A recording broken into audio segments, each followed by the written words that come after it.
Hello and welcome back to the KCC channel. I'm Rob and I hope you are having a wonderful day today. Today we're jumping into some malicious compliance. Please check out the KCC Discord linked in the description down below. There you can talk to me and a whole bunch of KCC fans who hang out there on a regular basis. I look forward to seeing you there. Our first story today comes to us from Nooner827. Ask me to review a meaningless purchase? Sure, let's jump right in. I've been dealing with a lot of stress recently and got an email first thing that just increased that stress level.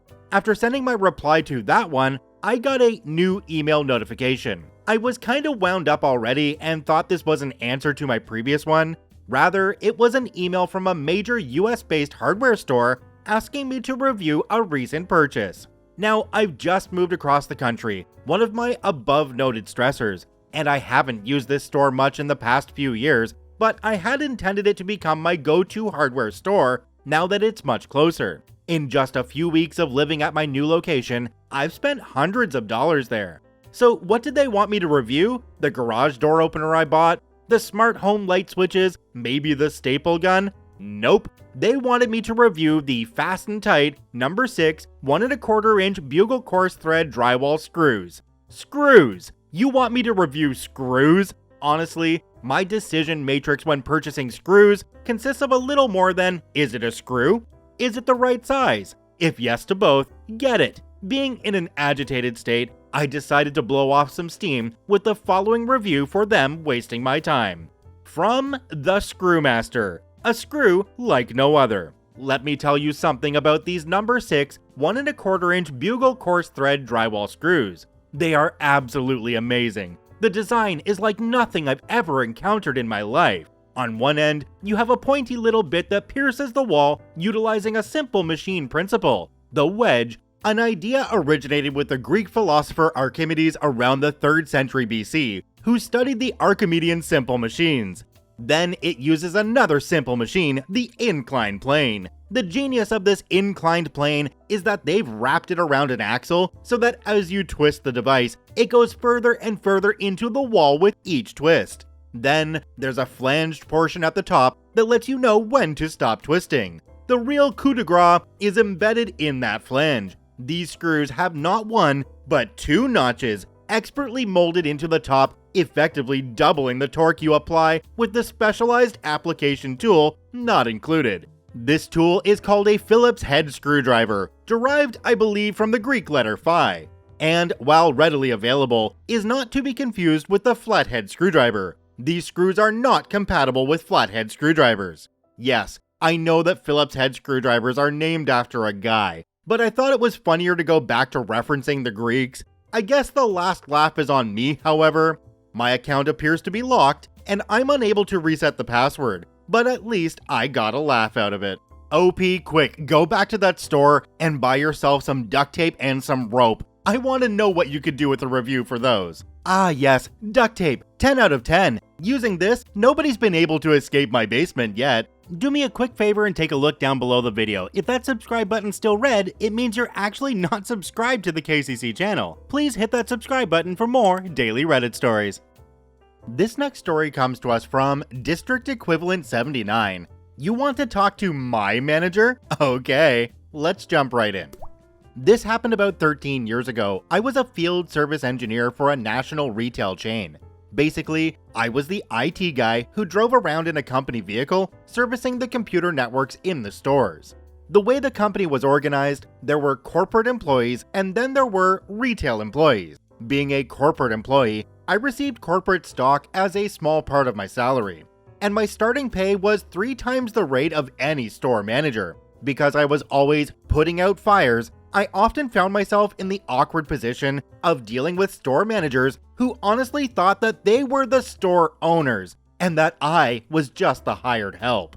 This was truly ironic, as I actually did own a very small piece of the corporation, whereas the average store manager did not. One day, I got orders to replace a server in a store not too far from my house. I worked out of my house but kept parts in the truck, and also the back room of another store nearby. So I show up to the store where the server needed to be replaced. It was my second stop of 3 scheduled for that day. I walk in the store wearing my very obvious corporate uniform and name tag with logo. The store owner, retail manager, instantly demands to know WTF am I doing in her store. I get this all the time, nothing new. I calmly explain that my boss wants me to upgrade one of the store servers' hardware replacement, and I even show her where it is that I will be working. I explain that it will take about an hour and that the POS registers might go offline for about 5 minutes. She isn't happy, but she reluctantly allows me into the room where the server is, and I start working. When I'm just about done, the POS registers go down as I am switching them to the new server, which is not fully hooked up yet. It was at this point where I realized I've forgotten to bring in a couple of cables that I need to finish hooking the new server into the store network. So I run out to the truck to get the required cables. I'm gone about 2 minutes. When I get back, the store manager is sitting at the table in front of the server, and she's got food spread out all over the table. The server is under the table. I tell the store manager I need to finish hooking up the server, gesturing under the table. The store manager tells me I'll have to come back in an hour after her lunch break. I'm shocked into total silence. Then, a cashier bursts into the room, panicked that the registers aren't working, and the checkout lines are getting backed up. I explain to the manager that I have to fix the server now, or the registers will not work. The manager tells me I should have thought of that before I started working in her lunch break area. I calmly tell the store manager that she'll have to take a break later or find somewhere else to eat her lunch. She tells me I'm rude and incompetent and demands to speak to my manager immediately. Okie dokie. I call up my manager using my corporate issued iPhone and quickly explain the situation, and then walk into the server room to hand the iPhone to the store manager.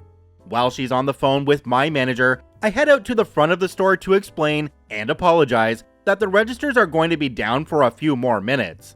I can't hear exactly what the store manager is telling to my manager, but I can tell that it's a heated conversation, and I clearly hear the word fired mentioned a few times. It's clear that the store owner, retail manager, wants me to be fired for daring to try to interrupt her lunch break. Unfortunately for her, my district supervisor was about 5 to 6 levels above the retail district manager, so the store manager was complaining loudly about interrupting my work to the manager of her manager's manager. A few minutes later, the store manager walks out of the room awkwardly balancing bits and pieces of her lunch spread. I immediately go back to work, getting the new server up and running and rebooting the POS registers so that they will sync on the new server and cashiers can get back to work. Everyone is happy now except the store owner, because her lunch break was ruined. The main part of my task is done now, but it takes me about another 15 minutes to clean up my mess and reorganize my truck to get ready for my next stop, which will be about a 1-hour drive from my current location. As I'm doing this, I see the retail district manager, I've met her before, going into the store. She walks back out of the store with the former store manager who is carrying a box of her personal items. People need to learn that if the company's sending somebody in and they trust them to work with your servers in your store, that person is much further up the food chain than you are, and at the very least, they are much less replaceable than you are. This next story comes to us from Remarkable Youth 504. Do not want me to work my notice? Okay, I will not work during my notice. Let's jump right in. This happened almost 5 years ago. Some details are intentionally vague. This will be a long read, but I promise it will be worth it at the end. I was working in an organization that was super toxic, so much so that we were a revolving door. Most employees stayed only a few months. To counter this, our management put 3 months' notice into everyone's contract, including existing employees. It's not strictly illegal where this happened, but very unusual.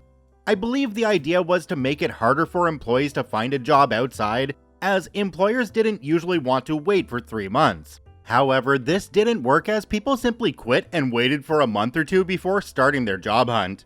I was there almost 4 years. I needed the money, so I put up with whatever abusive crap was thrown at me. My boss was a guy we'll call Vince, not actual name. Now, Vince was not particularly good, but he sometimes respected the fact that I was the most tenured grunt in the organization. Enter Rajesh, not actual name. Rajesh was brought in from outside for strategically improving our division. This was quite strange given our division generated the most profits. Within months, Rajesh had made the environment even more toxic. He pulled Vince's team under him and got Vince fired, and he actively encouraged us grunts to spy on each other. Rajesh also had it out for me from day one. Till date, I don't know why. He started making my life more harder than others. This culminated in him taking me aside and telling me that I was not pulling my weight. Now, at this point, I was doing quite well in the organization, plus I was doing a lot of additional work, since only I knew certain systems and processes. See high attrition above. So I was quite angry. I started looking out. I still wasn't brave enough to quit and start looking. Fortunately, I was able to find a job that was willing to wait the 3 months. So it was my turn to take Rajesh aside and tell him I quit. Boy, Rajesh was pissed. He went from denial, "You can't quit," to negotiation, "What if I give you a raise at the year end?" to acceptance. Thus, I was serving my notice and working away like an honest bee, my usual work plus the additional work. At this point, I was called by HR and told that Rajesh wanted me gone. The insane part was that they wanted me to pay the company for the 2.5 months shortfall in notice. I obviously refused, then went back and checked the contract. Turns out, a notice of less than 3 months could only happen through mutual consent, and the initiating party, company if they wanted me gone sooner, or me if I wanted to leave earlier, had to compensate the other party for the shortfall. Cue malicious compliance. The next day, I stopped doing anything at all. I logged in and logged out my hours and did jack crap. Not my work, definitely not the additional responsibilities. Soon, there was a complete meltdown all around. Rajesh would pull me into meetings and scream and try to bully me, and I would say nothing but smirk. Then, they tried to have someone else learn from me so that they could do what I did. Remember I said earlier how I was the only one who knew some of the old systems and processes? Well, now I claimed I didn't really remember any of them. So obviously, there could be no handover. Soon, my workplace turned into a dumpster fire. The HR and Rajesh smartened up and offered to buy out my notice if I cooperated and helped transition my work. I refused. Then, to twist the knife further, I started having meetings with fellow grunts. Remember, everyone was always a newbie, and encouraging them to leave as well. HR tried to get me to leave twice more, but I ended up serving the full 3 months. Remember the mutual consent part? Now, OP added an edit on at the end of the story. It says, "For all the folks in the comments saying I'd have been terminated for not doing my work, a large part of what I was doing by then was above and beyond, and they couldn't terminate me for not doing something that wasn't part of my roles and responsibilities or mentioned in a contract. I did do some of the work I was supposed to do, I just either took a long time or did it poorly, requiring a lot of rework. That and the fact that what I did was a black box to the leadership. No one knew or understood the technical details, meaning that they couldn't build a strong enough case for instant termination." This is an interesting concept to me because for the companies that I've worked in, and maybe it's just because of the security level at these companies, if you gave your notice, they'd pretty much walk you out of the building right after you gave it. I guess they figured paying you out to leave early was better than having you stay there for 2 weeks when you could absolutely sabotage things in that time. This next story comes to us from Moonlover10792. You want a man to help you? No problem. One will clock in soon. Let's jump right in. This happened 16 years ago. When I was about 20 years old, I was a department manager in a big box hardware store. People said I acted 25, but I didn't even look 18. As a young female, I saw my fair amount of discrimination, but the worst always came from women. This is the story of one such woman. I managed the paint department. I had 3 associates who worked for me. They loved me as a boss because I bought them department radio, took the shifts they didn't want, worked Friday close and Saturday mid so my 2 younger guys could have time to have fun on Friday nights, and the other gentleman took early Saturday mornings so they could sleep off their fun. In trade, I gave the older gentleman his ideal schedule. My team was awesome. One day, I was in the department alone and a lady came up and asked me where she could find the 5-gallon oil-based primer. I let her know that my location didn't carry the 5-gallon size of that primer. She told me that we did and said that it was shelved right there while suggesting I was too stupid to remember. Her husband gave me an apologetic look. I let her know that another location had what she was looking for and that it was in fact in that exact location in that store. She let me know how stupid she thought I was for thinking she could mix up stores. Then she began yelling and loudly insisting that I get a man out there to help her because she wanted someone competent and not a stupid little girl. Her husband actually tried to step in at that point, but I just smiled and let her know that a male paint associate would be clocking in any minute, and that I would be happy to direct him to her as soon as he is on the clock. I smiled and waited for Joe to clock in. Joe was great and I knew he could handle this or I wouldn't have put him in that situation. But Joe was also new. He was learning things super quick, but still relied on the rest of us for help. When I saw Joe walking up, I quickly said that there was a customer who needed help. I let him know that she was super upset and asked him to do his best to answer her questions. Joe walked up to the lady. She said, "Finally, a man." She asked her question, explained where the product should be, and waited. Joe calmly let her know that he had never seen us carry 5-gallon size of oil-based primer, but said he could check with the paint department manager. She was happy and loudly said she was happy to be getting some real help. Joe walked up to me and started to ask me about 5-gallon oil-based primers. The lady quickly walked up and asked him what he was doing. He turned and said, "This is my manager, she runs the department." The husband laughed out loud, the woman stormed off, and I bought Joe lunch. I honestly think that if you go into a place that is predominantly staffed by men and you find a woman working in there, they are the one that you want to go to for help because you know that they know their way around everything and they don't take any crap from the men. Check out all 4 OPs linked in the description down below. I thank you for watching. I hope you have a wonderful day, and we'll see you tomorrow.